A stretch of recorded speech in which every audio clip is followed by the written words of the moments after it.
Hey, what's going on YouTube? It's your boy Black Hammer once again. Before we get started, like always, like this video, subscribe to the YouTube channel, go ahead, leave a comment down below saying what's up. I would greatly appreciate it. And I'm so close to my 500 subscriber giveaway. If you haven't seen it, go ahead, check this video out right here. Once I do get that 500 subscribers, one lucky person will be winning over 500 cards of the new set Kaldheim, coming out real soon. So go ahead, check that video out, see how you can win, and let's get into the build of today. Let's go.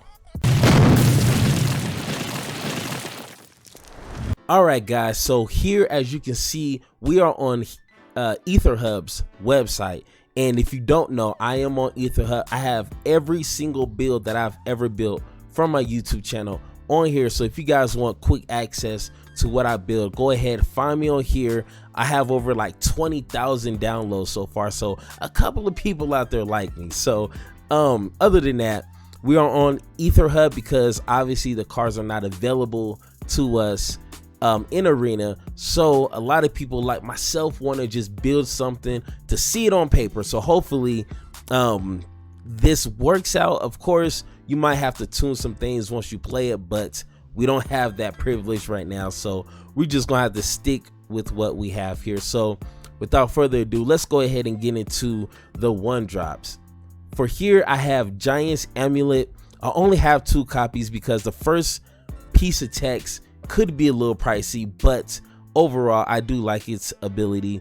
It's an enchantment, 1 drop for blue, and it says when Giant's Amulet enters the battlefield, you may pay 4, so you're essentially paying 5 total if you want to activate this ability. It says if you do, create a 4/4 blue giant wizard creature token, then attach Giant's Amulet to it. So if you for whatever reason don't have a 5 drop, which we only have 3 copies of, so it could be a good chance you may have either Quakebringer or one of these Giant's Amulets, so you'll get a creature overall, so not really too worried about that part. So you can have a 4/4 giant with the second half of this card, and it says equipped creature gets +0/+1 and has this creature has hexproof as long as it's untapped. So a really good 2 of. I don't really want too many of this because I believe standard is going to be heavy removal. So you know, you don't want to have 4 of these in your hand and just your creatures just get wiped out. If it had indestructible, maybe. It does have that Paradise Druid feel, so if you do attack, you're really vulnerable. So it's not just hexproof all the time, it's just when you're not tapped or the creature isn't tapped. So you know, you may not like that, but hexproof overall is still a good ability, but I think it deserves 2 slots. Next we have Invasion of the Giants, and of course it's a giant build, so you gotta have this card in it. It's a saga enchantment, a blue and a red. The first chapter is Scry 2, so if you play this on turn 2, you're gonna be scrying. Hopefully it's almost like a control build where 9 out of 10 you're not really doing too much on turn 2, but if you do get this card, which I have 2 copies, because it's not really a saga that's gonna really change the game for you, so 2 copies is just enough. But if you do get it, you scry 2 on the turn you play it. On the next turn, chapter 2, it says draw a card, then you may reveal a giant from your hand. When you do, this card deals 2 damage to target opponent or planeswalker. So it doesn't hit creatures, which to me is a little weird. I think they meant to put target creature or planeswalker, but you know, it is what it is. But chapter 2 is still one of those, is like, okay, you draw a card with this build particularly. It's not a lot of card draw, so I had to make sure I added my own. But chapter 2 isn't really, you know, go crazy for. But chapter 3, which should be your turn 4, and you should hopefully have 4 lands, it says the next giant spell you cast this turn costs 2 less to cast. So that opens a lot of doors for a lot of 6-drop giants, which unfortunately, weirdly enough, it's not a lot of 6-drops, but we do have Grasping Giant, which we will get to in a second.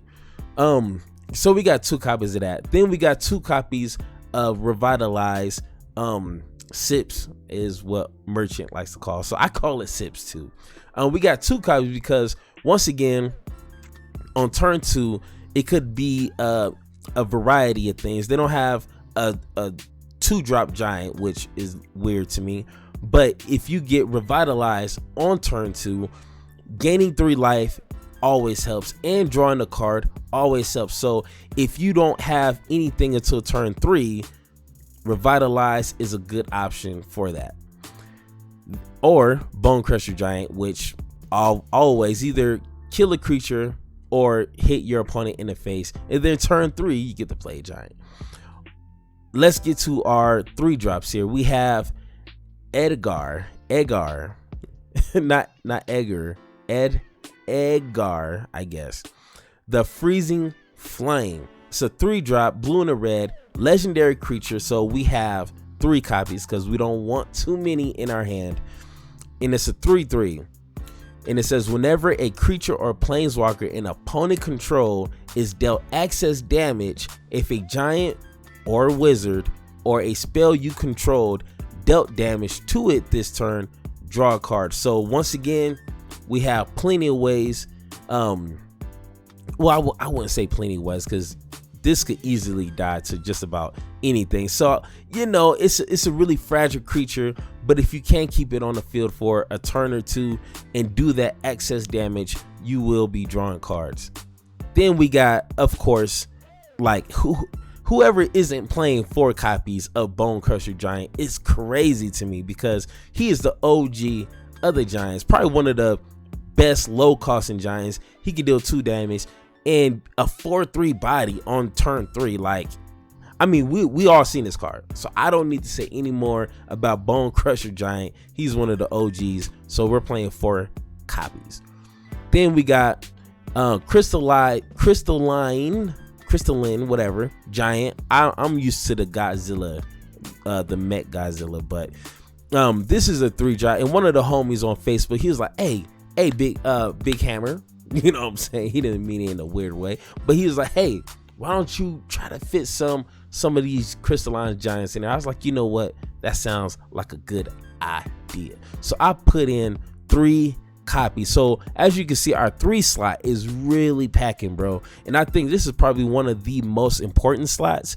I know a lot of people want to play the biggest, baddest giant, but they're all fragile, in my opinion. They could all just be sniped with a Heartless Act, which is weird to me, but I think the 3-drops is going to be really important. A Crystallized Giant, we already know, you just really gotta hope for hexproof, death touch, first strike, lifelink. Just some random counters will be put onto it. So normally, if you do play this on turn 3, your opponent is going to try to go out of their way to get rid of this creature, because 2, 3, 4 turns down the road, this is definitely going to be a headache. So I squeezed in 3 copies.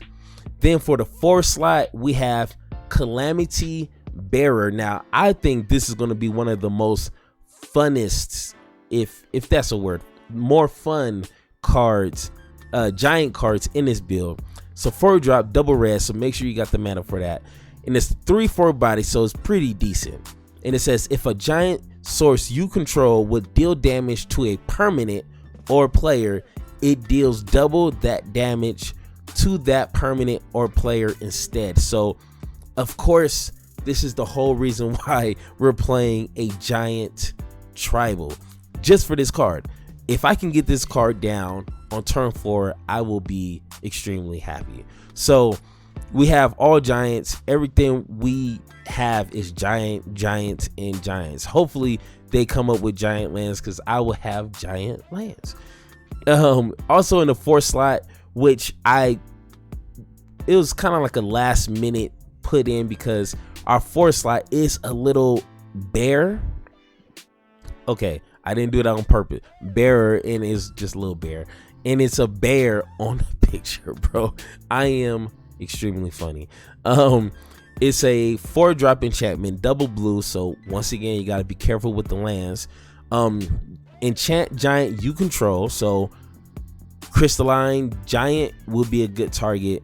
Yeah, I will say that's probably the best giant to put this on. And it says when giant grabs enters the battlefield, gain control of target non-land permanent for as long as this enchantment remains on the battlefield.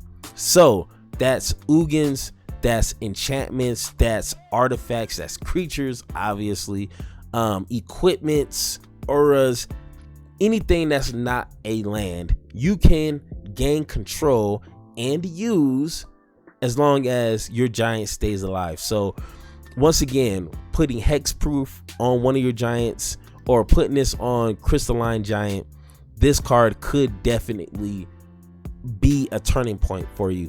I only got 2 copies because this is not really one of those builds made for 3-4 copies, but I could definitely see someone tweaking it to where they have more copies of this, but I think 2 is just enough. Then for the 5 slot, we got Quakebringer. So we got Calamity Bearer and Quakebringer. Boy, these names be killing me. It's a 5-drop, double red. Once again, be careful with your mana. Says your opponent can't gain life, and at the beginning of your upkeep, Quakebringer deals 2 damage to each opponent. This ability triggers only if Quakebringer is on a battlefield or if Quakebringer is in your graveyard and you control a giant. So a lot of stipulations, but it shouldn't be too difficult if you have a lot of daggone giants, which we do. Like, it shouldn't be that hard. This would, I think, pair up really good with Bear. Bro, this is a giant source and it deals double the damage, so you're dealing 4 damage just as long as you have a giant in play. So if it gets to one of those games where it kind of stalls out, your opponent's scared to attack, you're too scared to attack, at least you'll be doing 4 damage every single turn. So that'll force your opponent to make a hasty move, a bad move, just to try to make something change. But I mean, go ahead and get milled, throw 3 of these into your graveyard, and have this, or even not even this on the battlefield. Just doing 2, 4, 6 damage to your opponent each turn is pretty daggone nasty. Then we got Squash, which is really funny to me. It's a 5-drop essentially. Nobody in their mind should be paying 5 for this card. But if you control a giant, this spell costs 3 less. So you're essentially can be paying 2 to deal 6 damage to target creature or planeswalker. So bro, you can take out just about any planeswalker. And I mean, if they have more than 6 loyalty, you probably going to be losing that game anyway.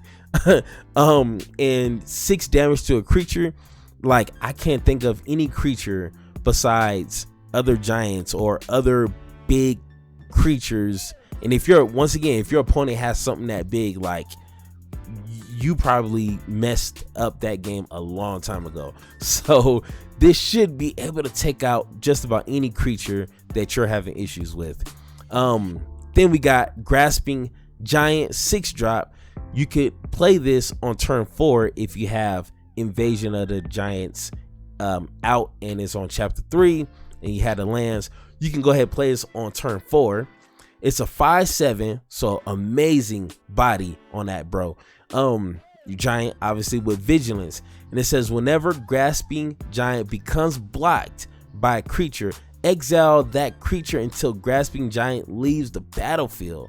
So bro, like, I don't care if they have Death Touch, First Strike, Indestructible, bro. If they want to block this creature, they will be exiled. And once again, go ahead, throw on hexproof on it. don't attack with it, or you can, because it has vigilance. Oh my god, bro, it has vigilance. Go ahead, slap this on his forehead, bro, and he will never be tapped. He will have hexproof the whole entire time, and he will, bro, I need a round of applause. It's like, I'm joking, that's it's not that big, but that's pretty impressive. Anyways, let's go to our next creature. It's a 7-drop Cyclone Summoner. Now, I kind of really didn't know if I want to add this in there. Once again, you got to play test it, see how it feels in your hand, see the performance on the battlefield.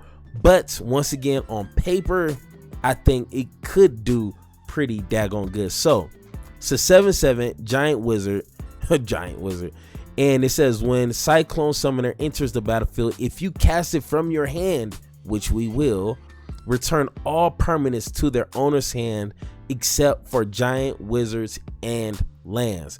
So once again, we have nothing but giants. If your opponent is not playing giants, that right there should end the game, because hopefully you have a creature or two on a battlefield and you play this, bro, you should be pretty close to ending that game, because that's going to be extremely hard for your opponent to cast everything down that they had on the battlefield. So one copy shouldn't be too bad. It should sit in your hand until you have the lands to play, and we're running 27 lands. 27 lands is a lot of lands, so getting 6 lands in a row shouldn't be hard. But once again, we're playing on arena, so anything can really happen, honestly.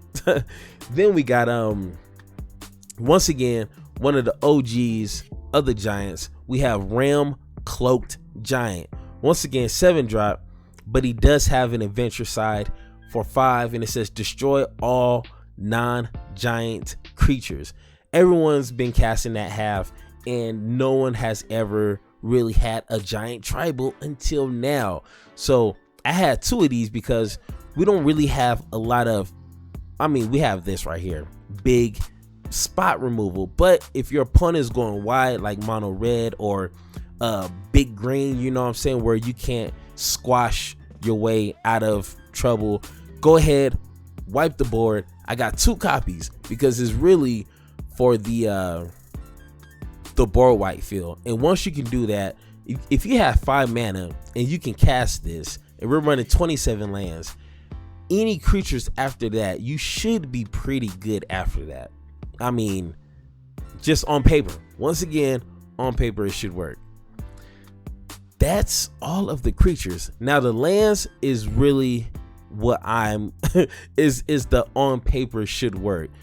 With the special lands, we have Cert Land Frost Prey.